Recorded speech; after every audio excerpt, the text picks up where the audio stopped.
Hello, my lovelies. I'm Ginny O, the author with no last name. And in my last video on Thursday, I said I hoped this Tuesday's video I would have some exciting news. And I have some exciting news! I have published my 6th book! Yay! So, I know I talk a lot about my cozy werewolf biker dramas, um, because they're kind of like my first child, and I'm very proud of them.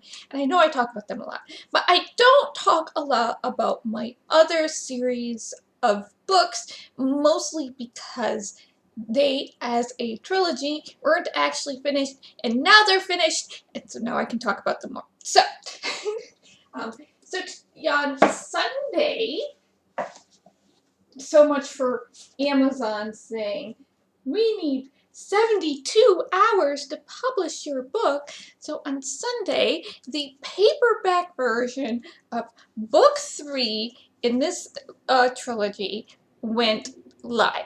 And the ebook version will go live on Thursday, because that was the closest day that they gave me that I could do for pre-orders. For one reason or another.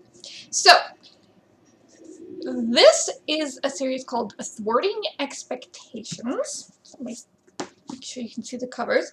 So, and the first book in Thwarting Expectations is called The Dawn Warrior. And these books are not meant to be nearly as long, and they're not meant to be quite as intimidating as cozy werewolf biker dramas. These are actually books of fractured fairy tales. And this trilogy features Princess Roxana, eventually Queen Roxana, who is a beauty asleep. And she was adopted into a tribe that uses magic to help other princesses and princes and witches and wizards and stuff overcome their curses or overcome the corruption that they've had from, greed and jealousy and wanting to live forever, and hopefully to redeem them, or not redeem, but to give them a second chance and give them a chance to have a chance at redemption if possible. But there's not a lot of them in the tribe, so, and there's not a lot of great heroes, so they don't always get there in time to be able to help people. Mostly, so sometimes it's mostly releasing them so that the common people and the local nobility can live their lives in peace and not have to worry, about their gold being stolen, etc. So in The Dawn Warrior, in the first book of the trilogy, Roxana is helping, about the first half of the book, helping a beauty save her beast so that their daughter doesn't become a Rapunzel. And then then Roxana goes on and meets her betrothed and deals with a werewolf problem, monster problem, and tries to confront her curse. Whether or not she succeeds, well, you have to read the book. And then in the second book, we continue Roxana's story, and we play it a little bit straight, sort of. And where, she and the prince have to negotiate this whole falling in love business and take out the sorcerer emperor that is causing a whole bunch of problems since she killed his mentor, or set free his mentor so long ago. And in book 3, it's mostly tying up loose ends, how do you start a new kingdom, etc. and so on, and her primary companion in these 3 books is a teenage dragon named Gorlois, and he is very snarky and sassy. So it's a princess with a teenage dragon sidekick.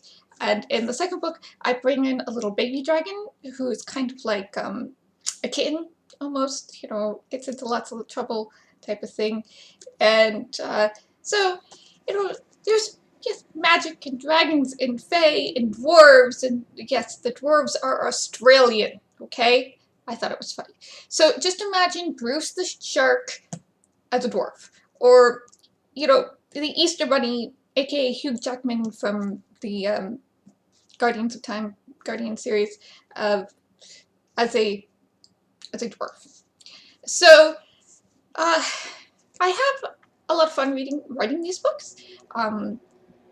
If you need a comp series, if you need anything for like a comparison series, I wrote these books because I was inspired by Mercedes Lackey's 500 Kingdoms book.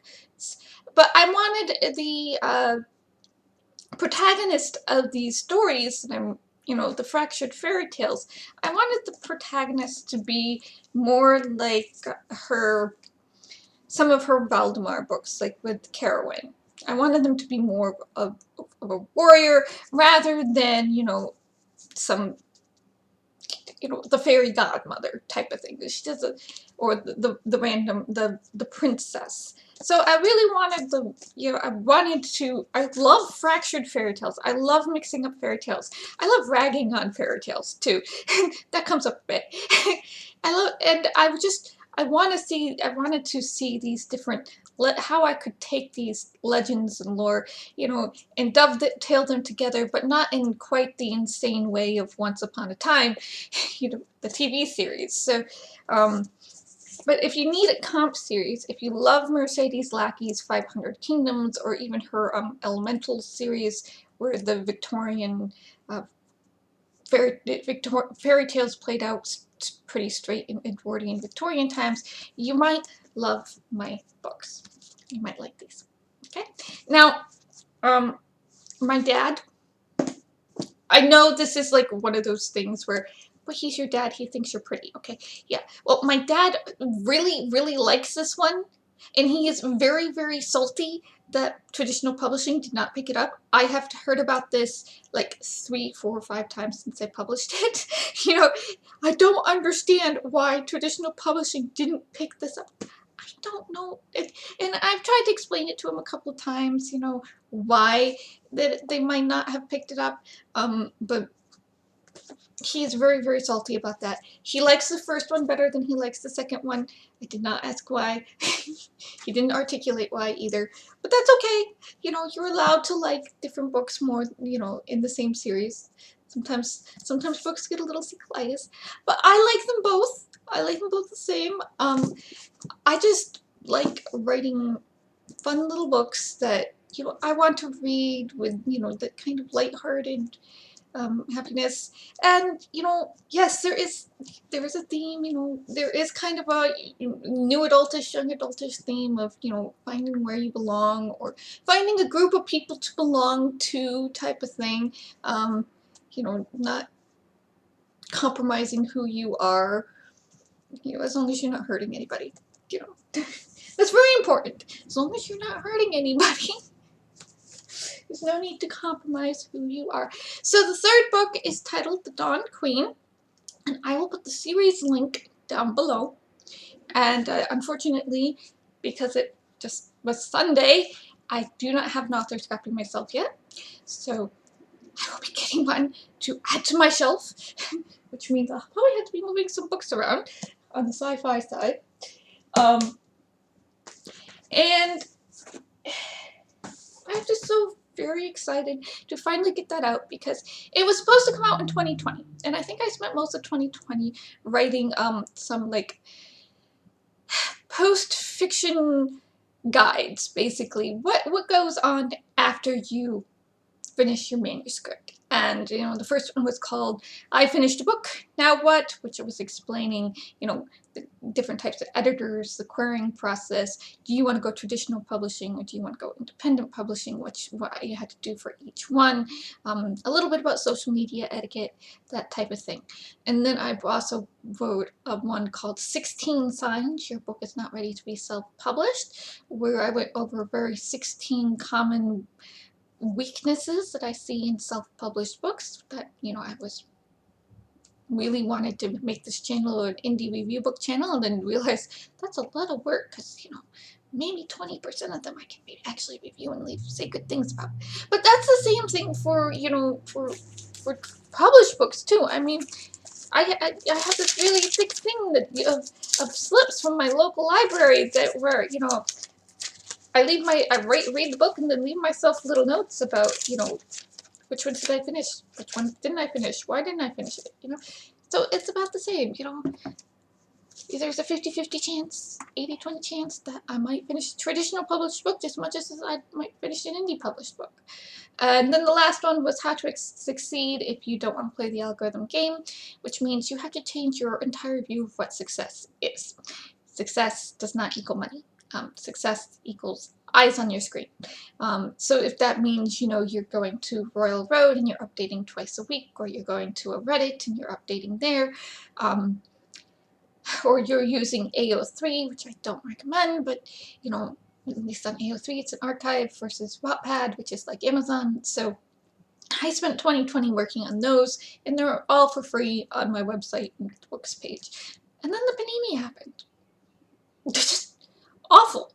So I am really excited. I'm really actually relieved to get this book done, and the trilogy finished so I can feel complete. And when I do return to this world, because I want to return to this world, I have lots of thoughts planned for this world, I will potentially write the next three books all at once, and then probably put them out over a whole, you know, every 6 months versus every 3 months that the algorithm requires. I would hopefully have other things going on that I could do rather than